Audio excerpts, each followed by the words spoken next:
Owning மக்களே, நீங்க பாரு கேட்கறது மக்கள் கம்பெனி. நாங்கள் ஹோஸ்ட் வாங்கா ஃபைனலாக அந்த படத்தை எப்படியோ பார்த்துட்டேன். ஸோ இந்த படம் ரிலீஸ் ஆன அந்த சமயத்தில் ஃப்ளட்டு, அதே சமயத்தில் நம்மளுக்கு ஃபீவர்னு சொல்லி ஏகப்பட்ட விஷயங்கள் போட்டு தாக்கிருச்சு. பட் எப்படியோ அடிச்சு பிடிச்சி இந்த படத்தை பார்த்தாச்சு. எனக்கு இந்த வாங்கா கேரக்டர் ரொம்ப பிடிக்கும். ஏன்னா இதுக்கு முன்னாடி இந்த கேரக்டர் நம்ம ஜானி டெப் ப்ளே பண்ணியிருப்பாரு, ஞாபகம் இருக்கும், சார்லி அந்த சாக்லேட் ஃபேக்டரி. செம்ம இன்ட்ரெஸ்டிங்கான ஒரு கேரக்டர், செம்ம சார்மிங்காக அந்த ரோலை வந்து பார்த்தீங்கன்னா கொண்டு போயிருப்பாரு. ஸோ அவருடைய இந்த சாக்லேட் ஃபேக்டரி எப்படி உருவாச்சு, இந்த டவுனுக்குள்ள வந்து அவ்வளோ பெரிய ஒரு சாக்லேட் ஃபேக்டரியை எப்படி நம்ம வாங்கா பில்ட் பண்ணாரு, இவருடைய சாம்ராஜ்யம் உருவாகிறதுக்கு எது தூண்டுகோலா இருந்துச்சுன்னு சொல்லி எல்லா விஷயங்களுமே இந்த படத்துல அப்படியே அழகாவே கன்வே பண்ணிருக்காங்க. ரொம்பவே லைக் சைல்டிஷா உங்களுக்கு வந்து ஃபீல் ஆகலாம். பட் இந்த படத்தோட டார்கெட் ஆடியன்ஸை நீங்க நோட் பண்ணி பார்க்கணும், குழந்தைகள் தான். அண்ட் மோஸ்ட்லி ஃபேமிலி ஃப்ரெண்ட்லியா தான் இந்த படத்தை எடுக்கவே ட்ரை பண்ணிருக்காங்க. ஸோ அந்த வகையில் என்ன பொறுத்த வரைக்கும் இந்த டிபார்ட்மெண்ட்ல அந்த படம் ஜெயிச்சிருச்சுன்னு சொல்லலாம். எல்லாருக்குமே இந்த படம் பிடிக்கிறதுக்கான வாய்ப்புகள் அதிகம். பட் உங்களுக்கு மியூசிக் எல்லாம் பிடிக்காது அப்படின்னு நீங்க நினைச்சீங்கன்னா இதை அவாய்ட் பண்றது பெஸ்ட். படம் முழுக்கவே பாட்டு தான் இருக்கு, பாட்டுல தான் கொஞ்சோடு படத்தை வச்சிருக்காங்க. எனக்கு மியூசிக்கல் பெரிய அளவுக்கு பிடிக்காது. இந்த படத்துல வர சில மியூசிக்கல்ஸ் வந்து ரொம்ப ஜாய்ஃபுல்லா தான் இருந்துச்சு. ஐ மீன் ஃபீட்டை டேப் பண்ணலாம், வைப் ஆகலாம்.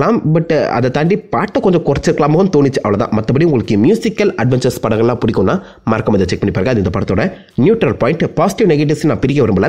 ஓவராலாவே இந்த படம் என்ன மாதிரி வைப்ல இருந்துச்சுன்னு சொல்ல வரேன். ஃபர்ஸ்ட் அண்ட் ஃபார்மோஸ்ட் நம்ம முன்னாடி சொன்ன மாதிரி முழுசா மியூசிக்கலா தான் இருக்கும். அதை தாண்டி மொத்தமாக செம கலர்ஃபுல்லா வந்து பார்த்தீங்கன்னா பிரசன்ட் பண்ண பார்த்துருப்பாங்க. நீங்க ஒரு 1.5 மணி நேரம் இந்த படத்தை போய் உட்காந்து பார்க்குற அந்த சமயத்தில் கொஞ்சம் ஜாலியா சேர்ஃபுல்லா லைக் நடக்கிறது எல்லாத்தையுமே மறந்து ஏதோ ஒரு கனவு உலகத்துக்கு போயிட்டு வந்த மாதிரி ஒரு ஃபீல் அது கொடுக்க ட்ரை பண்ணுவாங்க. If you are into musical, எனக்கு தெரிஞ்சு லிட்டரலா இந்த படம் உங்களை வந்து ஒரு வேற உலகத்துக்கு கூட்டிட்டு போயிட்டு வந்துருங்க. இதை நான் வந்து எக்ஸாஜரேட் பண்ணி சொல்றேன்னு நினைக்காதீங்க. ஏன்னா அந்த அளவுக்கு படம் சூப்பர் சார்மிங்கா இருக்குன்னு சொல்றேன். சில பல ஹியூமர் சீக்வன்ஸ் எல்லாமே பழசு தான். பட் அகைன் அந்த ஹியூமர்லாம் பிளே ஆகும்போது நீங்க சிரிச்சுட்டே தான் பார்ப்பீங்க. அதுக்காக இந்த படத்தை 10 தடவை உட்காந்து பார்க்க முடியாது. ஒன் டைம் வாட்சபிள் தான். பெரிய ட்விஸ்ட் அண்ட் டர்ன் சொல்லி பார்த்தீங்கன்னா ஒன்றும் இல்லாம ஸ்ட்ரெயிட் ஃபார்வர்டா லீனியராகவே இந்த கதையை கொண்டு போயிருப்பாங்க, குழந்தைகளுக்கு புரியுற மாதிரி. இன்னும் சிம்பிளா சொல்ல போனோம்னா ஒரு ஊர்ல ஒரு ராஜா இருந்தாரா அப்படின்னு அம்மா ஒரு கதை சொல்லுவாங்கல்ல, அந்த கதை தான் இந்த படம். அந்த மாதிரி யாரோ சொல்ற ஒரு கதையை நீங்க ஜாய்ஃபுல்லா உட்காந்து கேட்டுட்டு வரீங்க. அந்த மாதிரி தான் இந்த படத்தை நீங்க வந்து எடுத்துக்கணும். அதை இந்த படத்துல எதிர்பார்க்கல. பட் அந்த வைப் எனக்கு ரொம்ப பிடிச்சிருந்துச்சு. ஸோ அதனால நான் என்ஜாய் பண்ணேன். என்ன மாதிரியே யாருக்காவது அந்த வைப் பிடிச்சிருந்தா கண்டிப்பா நீங்களும் என்ஜாய் பண்ணுவீங்க நம்புறேன். இந்த படத்துல எல்லா கேரக்டர்ஸுமே ஸ்ட்ராங்கா எழுதல. 2-3 முக்கியமான கேரக்டர்ஸ் இருக்காங்க. ஃபார் எக்ஸாம்பிள் நம்ம டிமோத்தி ஷாலமேயோட வாங்கா, அவர் தான் மெயின் லீடு. பட் அவர் மெயின் லீட் மாதிரி உங்களுக்கு ஃபீல் ஆக மாட்டாரு. நிறைய இடங்கள்ல அவருக்கு நிறைய பேர் ஹெல்ப் பண்ற மாதிரி தான் காமிக்கப்பட்டிருக்கும். முக்கியமா நூடுல்ஸ் சொல்ல போற ஒரு குட்டி பொண்ணு, அவளை வச்சு பிளே பண்ண அந்த சீக்வன்ஸ் எல்லாமே ரொம்ப இன்டெலிஜென்ட்டா இருந்துச்சு. லைக் இந்த பக்கம் வாங்காவுக்கு எழுத படிக்க தெரியாது, இது ஸ்பாயிலரா இருக்கும்னு தெரியல. பட் வாங்காவுக்கு எழுத படிக்க தெரியாது. இந்த குட்டி பொண்ணு தான் அவனுக்கு எழுத படிக்க சொல்லி கொடுப்பார். அதுக்கு பதிலாக அந்த வாங்கா வந்து பார்த்தீங்கன்னா சாக்லேட் கொடுப்பான். அதே மாதிரி வாங்காவை அந்த இடத்துல இருந்து வெளியில கொண்டு போகணும்னு சொல்லி மும்முரமா கஷ்டப்படுறதும் அந்த குட்டி பொண்ணு தான். லிட்டரலா அந்த படத்தோட ஹீரோவே அந்த குட்டி பொண்ணு தான் எனக்கு வந்து ஃபீல் ஆனா. அவ எழுத படிக்க சொல்லி கொடுக்குறா பாத்தீங்களா. அந்த வகையில வாங்கா கிட்ட ஒரு பழைய சாக்லேட் இருக்கும், அவங்க அம்மா ரெடி பண்ண ஃபர்ஸ்ட் சாக்லேட். அதுல வாங்கான்னு சொல்லி அவனுடைய பேர் எழுதியிருப்பாங்க.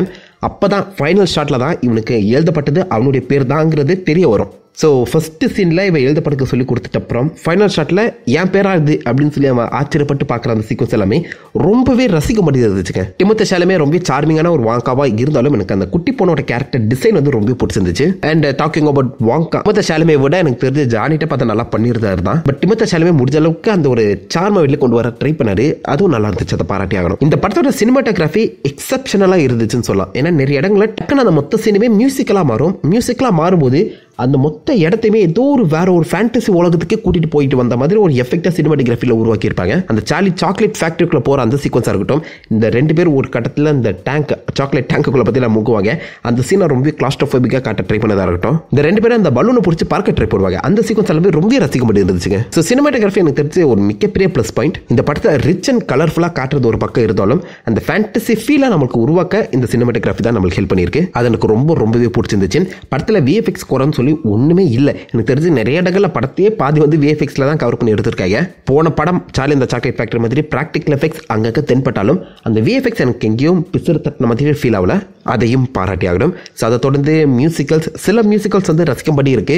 பட் எந்த ஒரு மியூசிக்குமே என் மண்டையில நிக்கலங்க. லைக் எதையுமே வந்து ரிப்பீட் மோட்ல எல்லாம் ஹம் பண்ண தோணல, அவ்வளவுதான். மைண்ட்ல என்ன ஒரே சாங் ஊம்பா லூம்பா, அந்த பாட்டு தான், அது நல்லா இருந்துச்சு. ஊம்பா லூம்பா வந்தவரும் ரொம்ப நல்ல பெர்ஃபார்மன்ஸ். பட் ஊம்பா லூம்பாவோட பேக் ஸ்டோரி இன்னும் டெப்தா கொடுத்துருக்கலாமோன்னு தோணுது. இதுக்கு முன்னாடி சார்லி சாக்லேட் ஃபேக்டரியிலுமே அதை மேலோட்டமா கடந்து போயிடுவாங்க. அந்த கேரக்டர் ரொம்ப மிஸ்டீரியஸான கேரக்டராகவே இருந்தாரு. ஃபைனலா அவரை வச்சு ஒரு சின்ன டேர்ன் ஓவருமே பத்தி கொடுக்க ட்ரை பண்ணியிருப்பாங்க. அது நீங்க எதிர்பார்த்ததான், நீங்க எதிர்பார்ப்பீங்க இந்த இடத்துல வருவாருன்னு. அதுக்கேற்ற மாதிரி ஒரு ட்விஸ்ட் வந்து நடந்திருக்கும். பட் அது ரசிக்க முடியாதாங்க இருந்துச்சு. பட் கண்டிப்பா 2 முக்கியமான நெகட்டிவ்ஸையுமே சொல்லி ஆகணும். ஸ்டார்டிங் வித் பேடிங்டன் டேரக்டர் தான் இதை வந்து டைரக்ட் பண்ணியிருக்காரு. நான் கேள்விப்பட்ட உடனே அந்த படம் மாதிரி ஒரு நல்ல ஃபீல் குட் அது வந்து ஃபீல் ஆகும்னு நினைச்சேன்.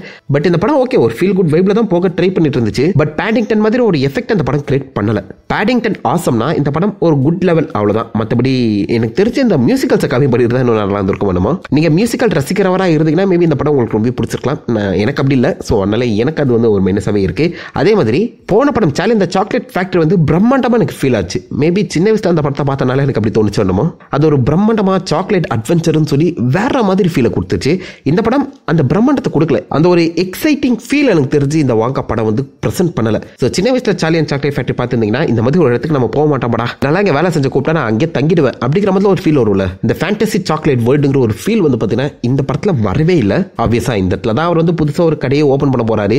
அதுக்குள்ளே அப்புறம் அவரோட இங்கே கேட்குறதுன்னு புரியுது. பட் சொல்கிறேன் அந்த மாதிரி ஒரு ஃபீல் வந்துட்டு அப்புறம் இந்த ஃபேண்டசி உலகத்தில் வரும்போது அதை நான் திரும்ப எதிர்பார்க்கறதுல தப்பு இல்லைல்ல. அதை பண்ணிட்டாங்கன்னா திரும்ப என் சைல்ட்ஹுட்டுக்கே நான் போயிருப்பேன். அந்த மாதிரி இருந்திருக்கும். பட் எனிவேஸ் நீங்கள் யாராவது சின்ன பசங்களோட போய் இந்த படத்தை பார்த்துருந்தீங்கன்னா இதை தொடர்ந்து சார்லி இந்த சாக்லேட் ஃபேக்டரியுமே மறக்காம போட்டு காமிங்க. அவங்க ஜாலியாக என்ஜாய் பண்ணி கம்ப்ளீட்டான வேற ஒரு சாக்லேட் உலகத்துக்கே போயிட்டு வந்துருவாங்க. ஸோ அதை மறக்காம ட்ரை பண்ணுங்க. பட் அப்பார்ட் ஃப்ரம் தட் உங்களுக்கு வாங்கா கேரக்டர் பிடிக்கும்னா மறக்காம செக் பண்ணக்கூடிய ஒரு மூவி தான். முடிஞ்ச அளவுக்கு ஒரு ஃபீல் குட் வைபை கொடுக்க ட்ரை பண்ணியிருப்பாங்க. ஆனால் அது உங்களுக்கு சில இடங்களில் ஒர்க் அவுட்டும் ஆகியிருக்கலாம். டைம் கிடைச்சா மறக்காம செக் பண்ணி பார்த்துட்டு அவுட் ஆஃப் 5 சாக்லேட்ஸ் இந்த பத்துக்கு எவ்வளோ சாக்லேட்ஸ் கொடுப்பீங்க அதை மிக்க காம் பண்ணுங்க. நான் உங்களை நல்ல ஒரு ஆசமான வீடியோவில் மீட் பண்ணுறது வரைக்கும் ஹேவ் ஃபன் கைஸ். வாட்டா